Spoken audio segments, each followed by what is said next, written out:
Google is taking aim at Apple with the new Pixel 10 Pro and 10 Pro XL with the new PixelSnap feature that mimics MagSafe perfectly and the promise of AI features that Apple has so far failed to deliver. It's a big bet on software, but Google's Pixel design was already a step ahead, and Pixel 10 Pro and 10 Pro XL improve on last year's great look. Our full review is coming, but my hands-on first impression will give you a good idea of how the Pixel has evolved. The Google Pixel 10 Pro and its larger sibling, the Pixel 10 Pro XL, look like fantastic smartphones.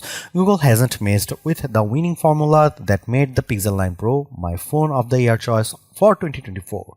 The refinements seem minor but could signal a sea changes in Google's fight against Apple and its friendly competition with Android rival Samsung.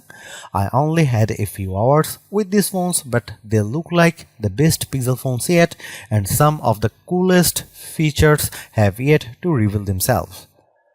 Google doesn't compete with Samsung on specs or with Apple on features, so it's been easy to dismiss past Pixel phones as also run devices that offer a nice alternative to the iPhone and Galaxy lines but are rarely the first choice. That changes with the Pixel 10 Pro. The new PixelSnap Magnet features may seem like old news to iPhone users, but they open up a world of new accessories and convenience for Android fans.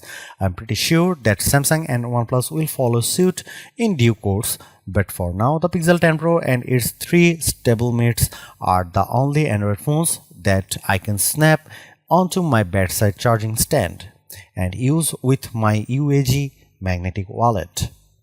I only had a couple of hours with the Pixel 10 Pro and 10 Pro XL, so the most important features remain a mystery right now. Google says it has upgraded the image signal processor in the Tensor G5 chipset, which should result in better photos and possibly a better camera experience. The new camera coach feature is totally fascinating, but it wasn't working on the demo units I tried. Some Google reps had it working on their own phones, so the feature seems baked and ready to serve, but I'll need to spend a lot of time using the cameras in a variety of situations to see if it really makes a difference. If it does, it could be a turning point for smartphone AI features. So far, AI on smartphones has been a mix of useful tools and frightening oversteps. The Pixel 9 Pro is my favorite AI phone because it does a great job of screening calls, recording meetings, and managing notifications. Those are genuinely useful AI tools, not image generators that make lousy images or writing tools that take over the job of sending love notes to my sweetie. The Pixel 10 Pro promises a host of new and similarly useful AI features, but none of them were apparent in my hands-on time. The new Magic Cube feature will need to get to know me better before it starts bubbling up relevant information during my phone calls. When it does know me, it should do things like showing me my flight information if it hears me talking about my upcoming travel plans. I hope it works well, but so far AI features like this from other phone makers have failed to materialize after launch or have failed to demonstrate the utility that phone makers claim. I am not too concerned. The Pixel 9 Pro was already ahead of the competition on useful AI features, and Google is doing an admirable job of keeping the AI processing and therefore your private data on the device instead of relying too much on cloud computing. I saw a Pixel 10 Pro translate the voice of my colleague on a phone call from his English into a natural sounding Spanish.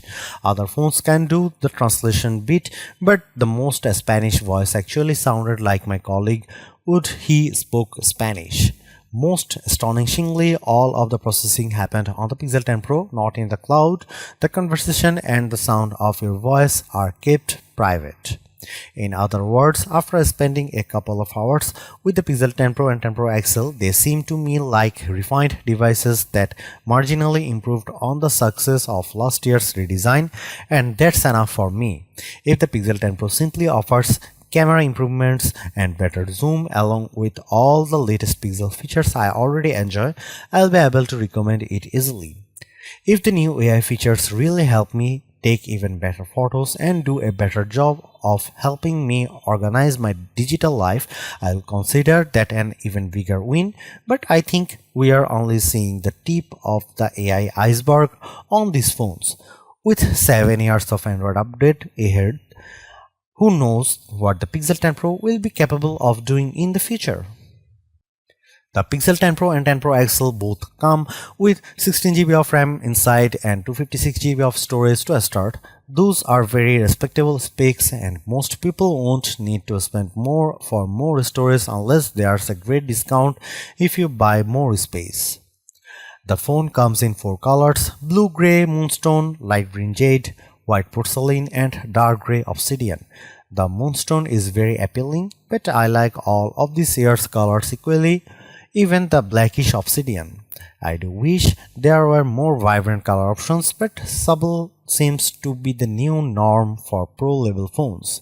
The Pixel 10 Pro and 10 Pro XL are priced high, but the price is competitive with the top-end iPhone 16 Pro and S25 Ultra phones. The new Pixels don't measure up evenly spec for spec, but the overall experience is just as good, and the Pixel 10 Pro and 10 Pro XL are the newest looking phones of the bunch with the most recent redesign. While I expect the base model Pixel 10 will drop in price throughout the next year, Google has been more stingy with its Pro models recently. Last year's Pixel 9 Pro saw regular discounts at $150 in the US, but rarely dropped further than that, and discounts were less common on this phone than on the base model. The price is pretty good though, so if you want a Pixel 10 Pro, buy it now. There probably won't be a huge deal coming that makes you regret buying early. The Pixel 10 Pro launches with 256GB of storage on the cheapest model, a step up from last year, and the same storage and 16GB of RAM inside both the Pixel 10 Pro and 10 Pro XL. The specs are nearly identical across the two phones, but the differences are significant enough to consider before you buy. The Pixel 10 Pro XL has a larger display, of course, and that means a larger battery inside as well. It uses a big 5200 mAh cell compared to the 4870 mAh battery in the Pixel 10 Pro. I'll need to test these phones thoroughly before I can tell you if the larger battery makes a big difference. The Pixel 10 Pro XL is also the only Pixel 10 phone that can charge wirelessly up to 25 watt, which is the full potential of today's QI2 wireless standard. The Pixel 10 series is the first phone family with QI2 certification, including the magnets that make PixelSnap features possible, but other two phones charge at 15 watt, not the full 25 watt speed. Otherwise, both of these phones pack the Google Tensor G5 processor inside, which has a new and improved image signal processor that should improve image quality and help you take better pics. Both phones have the same 50 megapixel main camera and two 48 megapixel sensors behind the ultra-wide and 5x lenses, as well as the same 42 megapixel selfie camera up front. As I only spent a couple of hours with the Pixel 10 Pro and 10 Pro XL, battery life remains a question mark, but I'm hoping that it will be easier for most folks to keep these phones topped up and charged throughout the day. Having PixelSnap accessories that work with MagSafe charging will be very convenient. The batteries in both the Pixel 10 Pro and 10 Pro XL are bigger than last year's models. Even though the phones now have magnets inside the PixelSnap, that's an impressive design achievement. Sadly, the Pixel 10 Pro doesn't take full advantage of the new QI2 wireless charging standard. The Pixel 10 Pro XL can charge up to 25 watt on a wireless QI2 certified charger, while the Pixel 10 Pro can only charge wirelessly up to 15 watt, so it won't charge faster than previous Pixel phones, but it will still have the convenience of magnets. The final say on battery life will come after our lab tests these phones with our proprietary battery rundown test.